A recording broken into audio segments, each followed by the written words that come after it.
नमस्कार।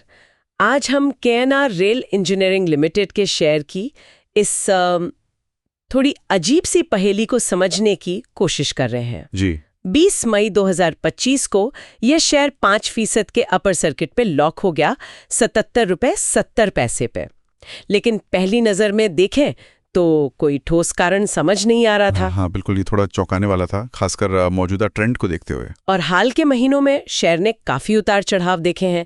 अप्रैल में तो ये लगभग 66 रुपए 35 पर था, अपने 52 हफ्ते के निचले स्तर के पास। फिर मई की शुरुआत में थोड़ी हलचल हुई।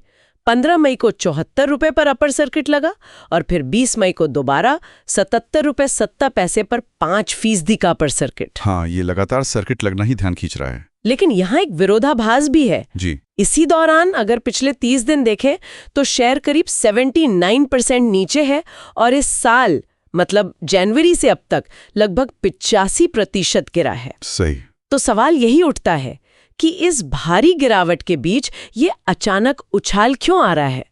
चलिए इसी की तह तक चलते हैं। बिल्कुल। देखिए, इस उछाल को समझने के लिए हाल की कुछ कॉर्पोरेट डेवलपमेंट्स पर गौर करना जरूरी है। जैसे एक तो 5 मई को कंपनी की एक बोर्ड मीटिंग होनी थी। इसमें optionally convertible redeemable preference shares यानी OCRPS के रिडेम्पशन पर बात होनी थी। अच्छा, OCRPS रिडेम्पशन मतलब कंपनी इन शेयर्स को वापस खरीदते। हाँ, बिल्कुल।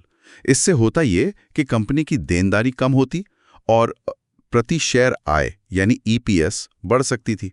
ये पॉजिटिव माना जाता है। लेकिन फिर क्या हुआ? मीटिंग तो हुई नहीं शायद। हाँ, यही बात है। 14 मई को खबर आई कि 15 मई वाली ये मीटिंग रद्द कर दी गई है। ओह, तो फिर शेयर क्यों चढ़ा? यहीं सेट करने शुरू हुई।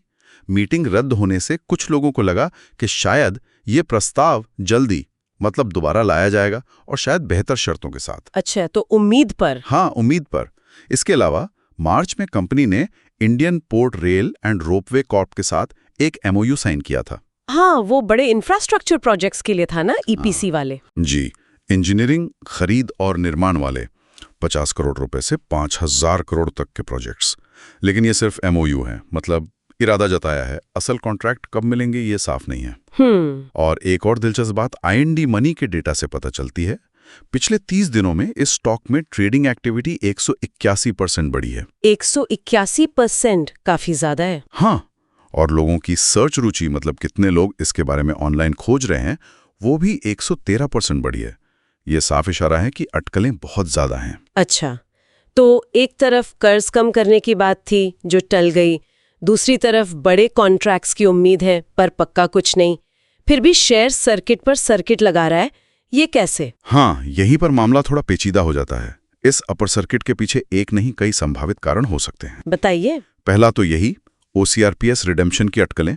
जैसे मैंने कहा, मीटिंग रद्द होने के बावजूद शायद ट्रेडर्स उम्मीद लगा रहे हैं कि ये जल्द होगा और पॉजिटिव रहेगा। ठीक है, एक कारण ये हो गया। दूसरा कारण हो सकता है तकनीकी शॉर्ट कवरिंग। शॉर्ट कवरिंग वो कैसे? देखिए, ये स्टॉक अपने सारे मूविंग एवरेज मतलब पिछले कुछ समय के औसत कीमतों से काफी नीचे ट्रेड कर रहा था, काफी गिरा हुआ था। हाँ, वो तो है। तो ऐसी हालत में जब शेयर में थोड़ी सी भी तेजी आती है तो जिन लोगों ने शेयर गिरने पर दाव लगाया था, मतलब शॉर्ट सेलिंग की थी, उन्हें नुकसान का डर लगता है। बिल्कुल, तो वो अपना नुकसान कम करने के लिए शेयर वापस खरीदना शुरू कर देते हैं।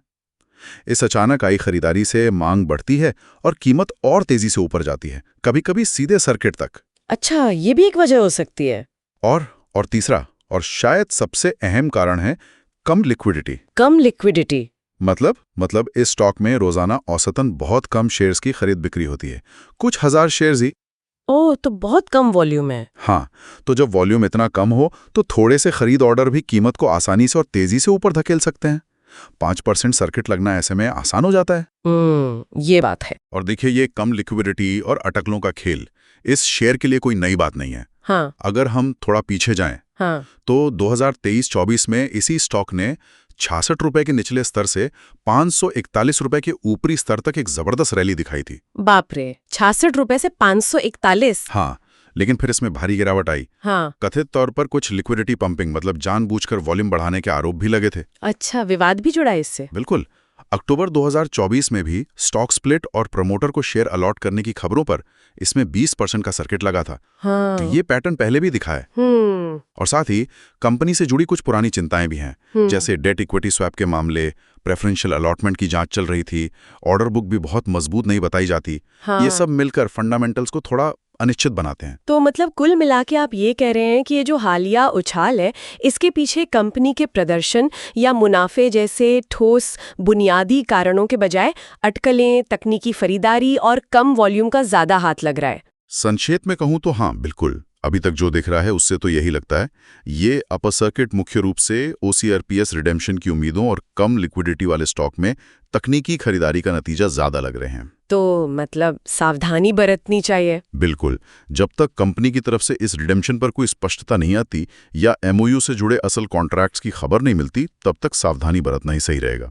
मूल रूप से ये शायद कोई बड़ा बुनियादी बदलाव ना हो, बल्कि कम लिक्विडिटी वाले स्टॉक में तकनीकी चालों और अटकलों का मिलाजुला असर है, खासकर ऐसे स्टॉक में जिसका अतीत भी थोड़ा विवादित रहा है। तो निवेशकों को किन बातों पर नजर रखनी चाहिए? देखिए, ये कोई खरीदने या बेचने की सलाह तो नहीं है, लेकिन कुछ चीजों पर ध्यान दिया जा सकता है। जैसे? एक तो OCRPS रिडेम्पशन प्रस्ताव पर अपडेट, क्या कोई नई मीटिंग की तारीख आती है? दूसरा, MOU से जुड़े कोई नए ऑर्डर या कॉन्ट्रैक्ट्स की घोषणा हुई या नहीं?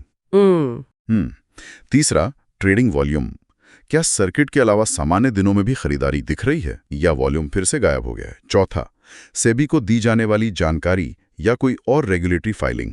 और तकनीकी स्तर? हाँ, तकनीकी स्तर भी। क्या शेयर 80 रुपए के लेवल को पार करके टिक पाता है या वापस 74 के नीचे फिसल जाता है? ये लेवल्स अहम हो सकते हैं। तो सार ये है कि शेयर की कीमत में जो हलचल दिख रही है, उसके पीछे की कहानी थोड़ी जटिल है। सिर्फ ऊपर जाती कीमत देखकर उत्साहित होना शायद जल्दबाजी होगी। बिल्कुल। सतह पर जो दिख रहा है उसके नीचे कई परतें हैं, और ये एक अहम सवाल भी खड़ा करता है, खासकर ऐसे शेयरों के लिए। हाँ। कि जिन शेयरों में खरीद बिक्री बहुत कम होती है, मतलब लो वॉल्यूम वाले शेयर, क्या उनकी कीमत वाकई कंपनी की असल कीमत या फंडामेंटल्स को दर्शाती है, या ये कीमत सिर्फ कुछ एक्टिव ट्रेडर्स की अटकलों और चालों का नतीजा होती है? ये सोचने वाली बात है।